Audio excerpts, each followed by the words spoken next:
أسعد الله أوقاتكم بكل خير طلابنا الأكارم. نكمل معكم دروس اللغة العربية، فرع القراءة العربية.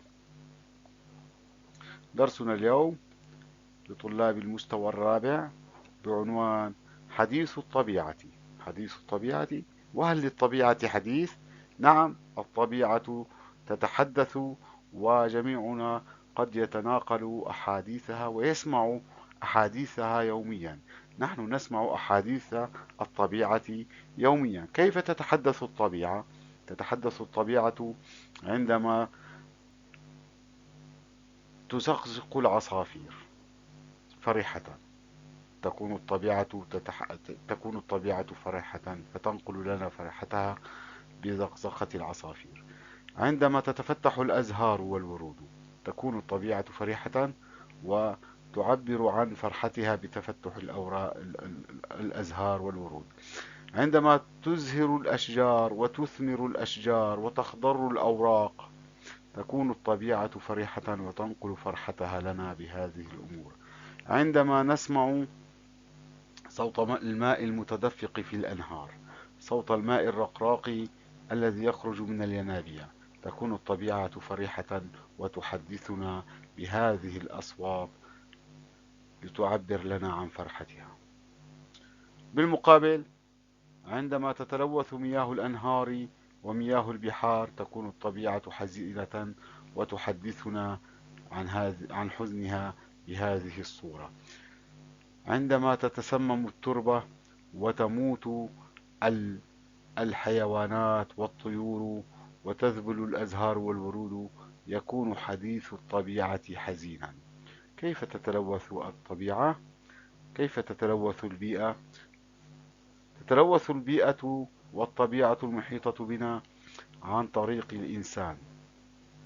الإنسان الذي لا يعي أن صحته من سلامة البيئة المحيطة به. الإنسان الذي لا يعترف بحق الطبيعة وبأثرها الإيجابي على صحته.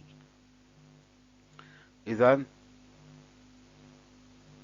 هل من المعقول أن لا يعي الإنسان أن صحته وسلامته من سلامة الطبيعة؟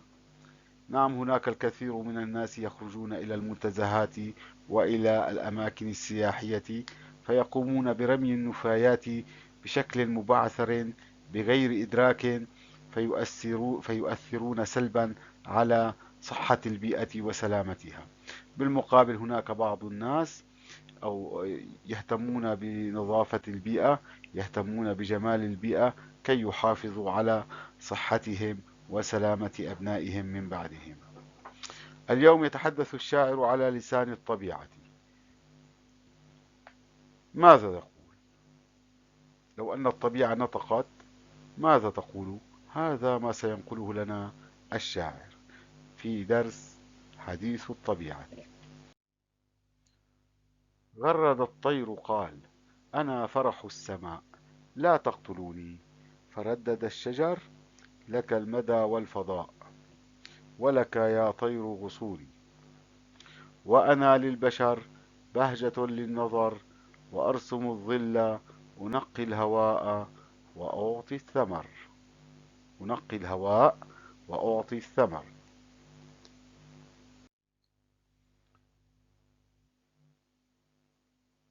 همس النبع: تعال يا عطشان، خذ مني الماء ودعني بسلام، ولا ترمني بحجر.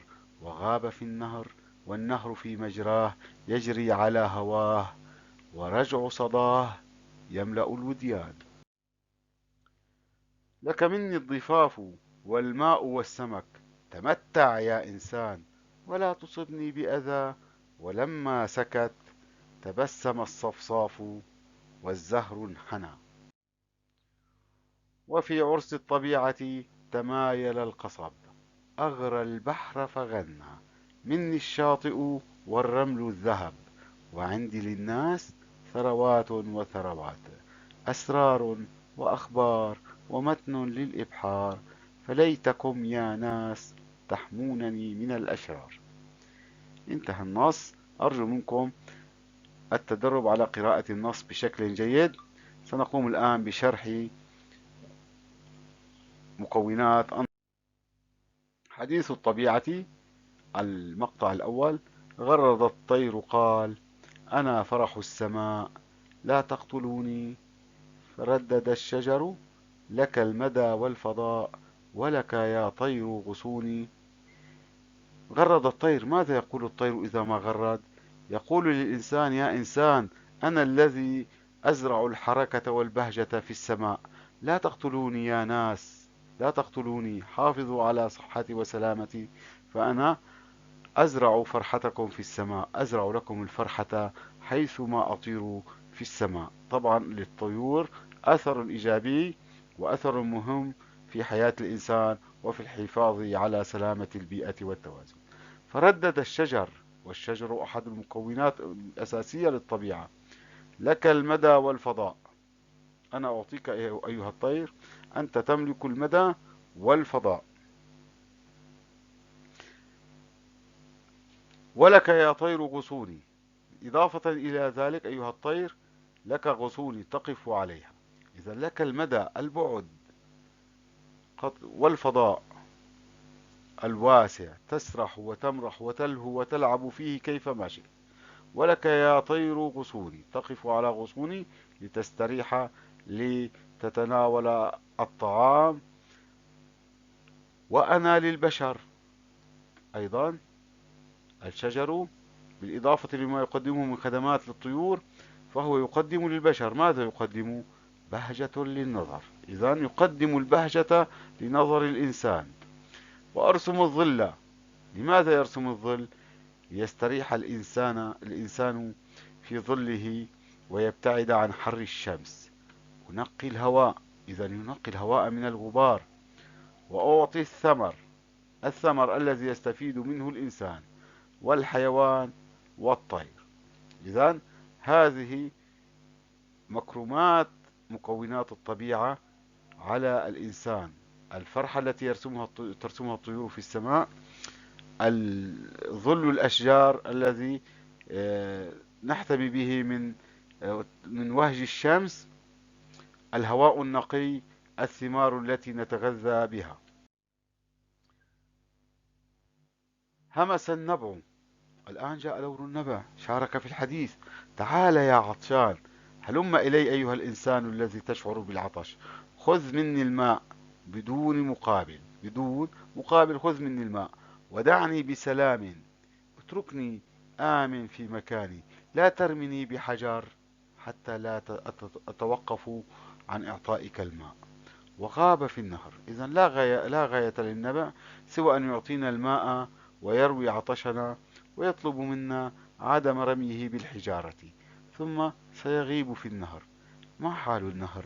النهر يتمايل في مجراه الذي رسمته الطبيعة له، يجري كيفما شاء على هواه، ورجع صداه تردد صوت خرير مياهه يملأ الوديان المحيطة. صوت خرير الماء الأصوات. ماذا يقول النهر لو أنه نطق؟ لك أيها الإنسان، لك مني الضفاف، استغل ضفافي لتزرع فيها محصولاتك الزراعية. ولك مني الماء لتشرب وترتوي وتسقي حيواناتك وتسقي مزروعاتك. ولك مني السمك كغذاء. تمتع يا إنسان، تمتع بما أقدمه لك، ولا تصبني بأذى، لا تؤذيني، لا ترمي النفايات في مجراي، لا تعمل على تلويث المياه التي تجري في مجراي. ولما سكت، عندما سكت النهر عن الكلام، تبسم الصفصاف لكلام النهر، والزهر انحنى إجلالا لهذا النهر ولما يقدمه له وللإنسان من ماء ومن بيئة خصبة تساهم في الحفاظ على اللون الأخضر على ضفتيه وعلى سلامة الإنسان وباقي مكونات البيئة. وفي عرس الطبيعة تمايل القصب. إذا عندما اجتمعت مكونات الطبيعة هذا بدا للشاعر أن هناك عرس للطبيعة. تمايل القصب، تراقص القصب على أنغام المياه وتغريد الطيور. وعندما رقص القصب غار البحر. أو أغرى البحر حتى، فغنى. ماذا قال في أغنيته البحر عندما غنى؟ ماذا قال؟ قال مني الشاطئ والرمل الذهب. إذا سيقدم للإنسان أيضا، البحر سيقدم الشاطئ والرمل الذهب. لماذا؟ ليستفيد الإنسان من الرمل في الصناعة، ومن الشاطئ في تجارته وفي نزهاته ورحلاته. وعندي للناس ثروات وثروات. في البحر للإنسان ثروات كثيرة. الإنسان يستفيد من أسماك البحر، الإنسان يستخرج الملح من البحر، الإنسان ينتقل من مكان إلى مكان آخر عبر البحر. العلوم الموجودة في البحار، الكنوز الموجودة في باطن البحار، كلها ثروات يستفيد منها الإنسان. وعنده أيضا يقول البحر أنه عنده أسرار وأخبار، أسرار أولئك الناس السابقين الذين مخروا عباب البحر وانتقلوا فيه، وعنده أخبارهم. ومتن للإبحار، هذا البحر يقدم للإنسان مسطح واسع تتنقل فيه الزوارق والسفن من شاطئ بحر إلى شاطئ آخر، ومن مكان إلى مكان. فليتكم يا ناس تحمونني من الأشرار. ليتكم أيها الناس الطيبون الذين تغارون على صحة البيئة وسلامتها، ليتكم تحمونني وتقدمون لي الحماية من أولئك الأناس الأشرار الذين يعملون على تلويث مياه من خلال نفايات المصانع والمعامل، ومن خلال نفايات السفن الحديثة والبواخر الحديثة التي تساهم في قتل الأسماك وتلويث المياه. انتهى درسنا اليوم. الواجب المنزلي في فهم النص: ماذا يقدم الشجر إلى البشر؟ ماذا يقدم؟ قلنا يقدم الظل، ينقي الهواء والثمار. من نادى النبع وماذا طلب إليه؟ نادى النبع العطشان، الإنسان العطشان، وطلب إليه أن يشرب، يروي عطشه ويتركه بأمان ولا يرميه بحجر. ماذا يقدم النهر للإنسان؟ يقدم النهر للإنسان الخصب، ضفتيه الخصبتين، حتى يزرع فيها المحاصيل الزراعية، ويقدم له السمك، ويقدم له مياه الشرب أيضا. ما كانت أمنية البحر في آخر حديثه؟ أمنية البحر في آخر حديثه: فليتكم يا ناس تحمونني من الأشرار. إذن كان يطلب الحماية من الأشرار. طبعا أسئلة معاني ودلالات من دفتر تمارين القراءة العربية: السؤال الأول والسؤال الثالث والسؤال السادس، إضافة إلى صيغ وتراكيب السؤال الأول والثالث والرابع والخامس. نلقاكم في درس قادم إن شاء الله تعالى. السلام عليكم ورحمة الله تعالى وبركاته.